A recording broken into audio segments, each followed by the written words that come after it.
નમસ્કાર મિત્રો, સ્વાગત છે તમારું આજના એક નવા વિડીયોમાં।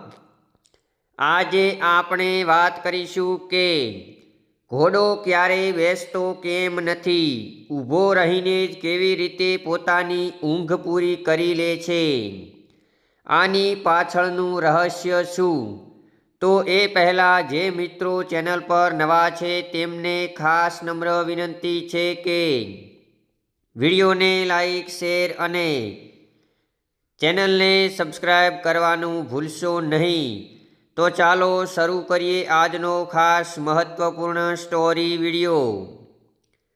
ઘોડાનું બેસવું એ તેનો સ્વભાવ નથી, પરંતુ તેની શારીરિક રચના અને જૈવિક જરૂરિયાત છે।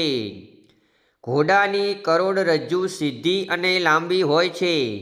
લાંબા સમય સુધી બેસવાથી કે સૂવાથી તેના પેટ અને ફેફસા પર વધુ પડતું દબાણ આવે છે। હવે આ દબાણ શ્વસન તંત્રને અસર કરી શકે છે અને શ્વાસ લેવામાં તકલીફ પેદા કરી શકે છે। આ જ કારણ છે કે ઘોડો બેસવાનું ટાળે છે અને તેને ઊભા રહેવાનું વધુ સુરક્ષિત તેમજ આરામદાયક લાગે છે। ઊભા રહેવાને કારણે ઘોડાને એ લાભ મળે છે કે કોઈ પણ અવાજ કે ખતરાનો સંકેત મળતાં જ તે એક ક્ષણમાં દોડી શકે છે। બેસવાની કે સૂવાની સ્થિતિમાંથી ઉઠવામાં સમય લાગે છે, જે તેના માટે જીવલેણ સાબિત થઈ શકે છે। ઘોડાની વિશેષ શારીરિક વ્યવસ્થાને સ્ટે ઓપરેટ્સ કહેવામાં આવે છે। આ સ્ટેન્ડન્ટ લિગામેન્ટ અને હાડકાનું એવું તંત્ર છે જે ઘોડાના પગના સાંધાઓને લોક કરી દે છે। આ સિસ્ટમને કારણે ઘોડો તેના સ્નાયુઓ પર તાણ લાવ્યા વિના લાંબા સમય સુધી ઊભો રહી શકે છે। ઘૂંટણ અને પગની ઘૂંટીના સાંધામાં લોકિંગ મિકેનિઝમ સક્રિય થાય છે, જે શરીરના વજનને સંતુલિત કરે છે અને ઊર્જા વપરાશ ઘટાડે છે। ઘોડો ઊભો રહીને પણ સૂઈ શકે છે, જે હળવી ઊંઘની એક પ્રકાર છે।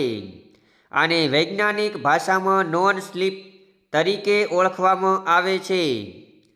આ સ્થિતિમાં ઘોડાનું મન આંશિક રીતે સતર્ક રહે છે અને શરીર આરામ કરે છે।